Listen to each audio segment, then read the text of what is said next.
വൃക്കയുടെ physiological യൂണിറ്റുകളാണ് നെഫ്രോണുകൾ. ഓരോ വൃക്കയിലും ഏകദേശം 1 ദശലക്ഷം അതായത് 1 മില്യൺ നെഫ്രോണുകൾ കാണപ്പെടുന്നു. നെഫ്രോണിന് 2 ഭാഗമാണുള്ളത്. ഗ്ലോമറുലസും റീനൽ ട്യൂബ്യൂളുമാണ് അവ. രക്തം ശുദ്ധീകരിക്കുന്നതിനുള്ള സ്ഥലമാണ് ഗ്ലോമറുലസ്. ഉപയോഗപ്രദവും അല്ലാത്തതുമായ വസ്തുക്കളെ നീക്കം ചെയ്യുന്ന ഒരു നിർദ്ദിഷ്ടമല്ലാത്ത അരിപ്പയാണ് ഗ്ലോമറുലസ്.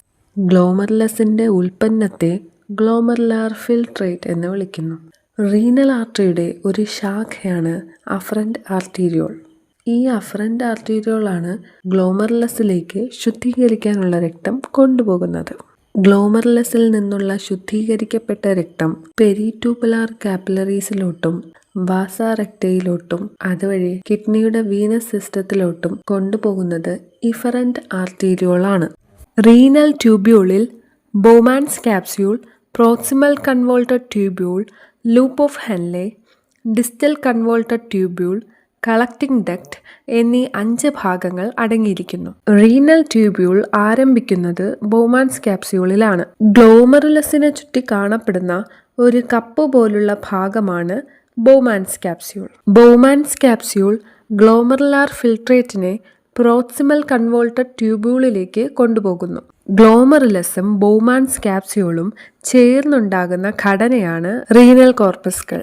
നെഫ്രോണിൽ ബോമാൻസ് ക്യാപ്സ്യൂളിന് തൊട്ട് പിന്നാലെ ആരംഭിക്കുന്ന ഒരു വളഞ്ഞ, നീണ്ട, സൂക്ഷ്മമായ നാളികയാണ് പ്രോക്സിമൽ കൺവോൾട്ടഡ് ട്യൂബ്യൂൾ. നെഫ്രോണിൽ ഏറ്റവും കൂടുതൽ പുനർശോഷണം അഥവാ റീഅബ്സോർപ്ഷൻ നടക്കുന്ന ഭാഗമാണ് പ്രോക്സിമൽ കൺവോൾട്ടഡ് ട്യൂബ്യൂൾ.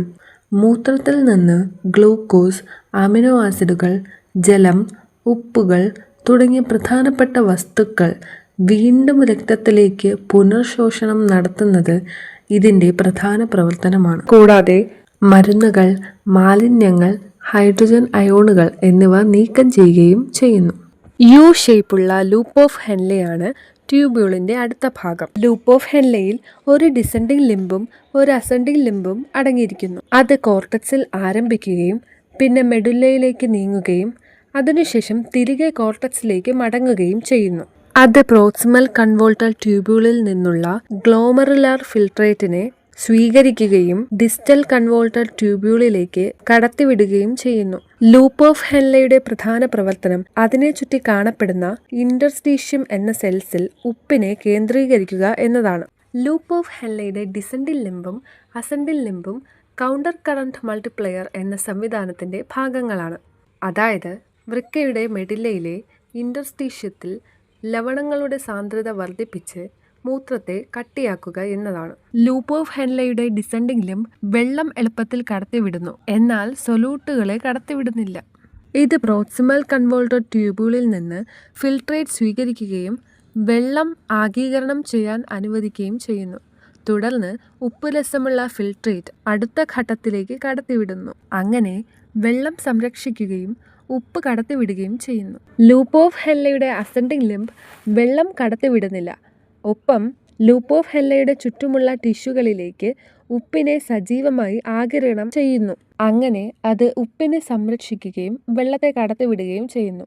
തൽഫലമായി ഫിൽട്രേറ്റ് ഹൈപ്പോട്ടോണിക്കും ലൂപ്പ് ഓഫ് ഹെൻലെയുടെ ചുറ്റുമുള്ള ടിഷ്യൂ അതായത് ഇന്റർസ്റ്റീഷ്യം ഹൈപ്പർ ഓസ്മോട്ടിക്കുമായി മാറുന്നു. ലൂപ്പ് ഓഫ് ഹെൻലെയുടെ അസെൻഡിങ് ലിംബ് ഡിസ്റ്റൽ കൺവോൾട്ടഡ് ട്യൂബ്യൂളിലേക്ക് കടക്കുന്നു. നെഫ്രോണിന്റെ ഒരു വേരിയബിളി ആക്റ്റീവ് ഭാഗമാണ് ഡിസ്റ്റൽ കൺവോൾട്ടഡ് ട്യൂബ്യൂൾ. അതായത് ശരീരത്തിന്റെ ആവശ്യത്തിനനുസരിച്ച് ഡിസ്റ്റൽ കൺവോൾട്ടഡ് ട്യൂബ്യൂളിന്റെ പ്രവർത്തനം മാറിക്കൊണ്ടിരിക്കുന്നു. ഉദാഹരണത്തിന് നിർജ്ജലീകരണം സംഭവിക്കുമ്പോൾ കൂടുതൽ ജലം ശേഖരിക്കാനായി ഹോർമോണുകൾ ഡിസ്റ്റൽ കൺവോൾട്ടഡ് ട്യൂബ്യൂളിനെ സ്വാധീനിക്കുന്നു. അതുപോലെ രക്തത്തിലെ ഇലക്ട്രോലൈറ്റുകളുടെ സന്തുലിതാവസ്ഥ നിലനിർത്താനും ഡിസ്റ്റൽ കൺവോൾട്ടഡ് ട്യൂബ്യൂൾ സഹായിക്കുന്നു. അനേകം നെഫ്രോണുകളുടെ ഡിസ്റ്റൽ കൺവോൾട്ടഡ് ട്യൂബ്യൂൾ ഒരു സ്ട്രെയിറ്റ് ട്യൂബായ കളക്റ്റിംഗ് ഡക്റ്റിലേക്ക് തുറക്കുന്നു. കളക്റ്റിംഗ് ഡക്റ്റും നെഫ്രോണിലെ ഒരു വേരിയബിളി ആക്റ്റീവ് ആയിട്ടുള്ള ഭാഗമാണ്. കാരണം ശരീരത്തിലെ ജലത്തിൻ്റെയും ലവണങ്ങളുടെയും ആവശ്യങ്ങൾക്കനുസരിച്ച് ഹോർമോണുകളും മറ്റ് ഘടകങ്ങളും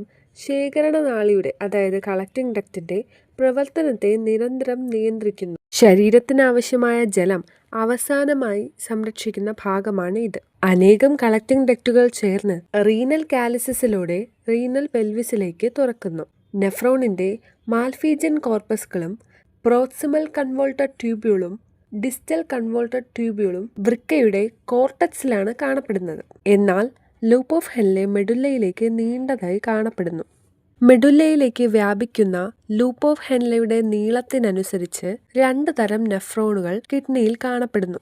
അവയാണ് കോർട്ടിക്കൽ നെഫ്രോണും ജെറ്റ്സ്റ്റാ മെഡുലറി നെഫ്രോണും. കൂടുതൽ നെഫ്രോണുകളിലും ലൂപ്പ് ഓഫ് ഹെൻലെ വളരെ ചെറുതാണ്. അവ മെഡുല്ലയിലേക്ക് വളരെ കുറച്ചു മാത്രം കാണപ്പെടുന്നു. ഇത്തരം നെഫ്രോണുകളെയാണ് കോർട്ടിക്കൽ നെഫ്രോൺസ് എന്ന് വിളിക്കുന്നത്. എന്നാൽ ചില നെഫ്രോണുകളിൽ നീളം കൂടിയ ലൂപ്പ് ഓഫ് ഹെൻലെ കാണപ്പെടുന്നു. അവ മെഡുല്ലയുടെ ഉള്ളിലേക്ക് നീണ്ടതായി കാണപ്പെടുന്നു. ഇത്തരം നെഫ്രോണുകളെ ജെറ്റ്സ്റ്റാ മെഡുലറി നെഫ്രോൺസ് എന്ന് വിളിക്കുന്നു. ശരീരത്തിന് ആവശ്യമായതും അല്ലാത്തതുമായ വസ്തുക്കളെ നീക്കം ചെയ്യുന്ന ഒരു നിർദ്ദിഷ്ടമല്ലാത്ത അരിപ്പയാണ് ഗ്ലോമർലസ്. അങ്ങനെയെങ്കിൽ ശരീരത്തിന് ആവശ്യമായ വസ്തുക്കളെ എങ്ങനെയായിരിക്കാം രക്തത്തിലേക്ക് പുനർശേഷനം അഥവാ റീഅബ്സോർപ്ഷൻ ചെയ്യുന്നത്? ഗ്ലോമർലസ് അരിച്ചു മാറ്റിയ വസ്തുക്കളെ പറയുന്ന പേരാണ് ഗ്ലോമറുലാർ ഫിൽട്രേറ്റ്.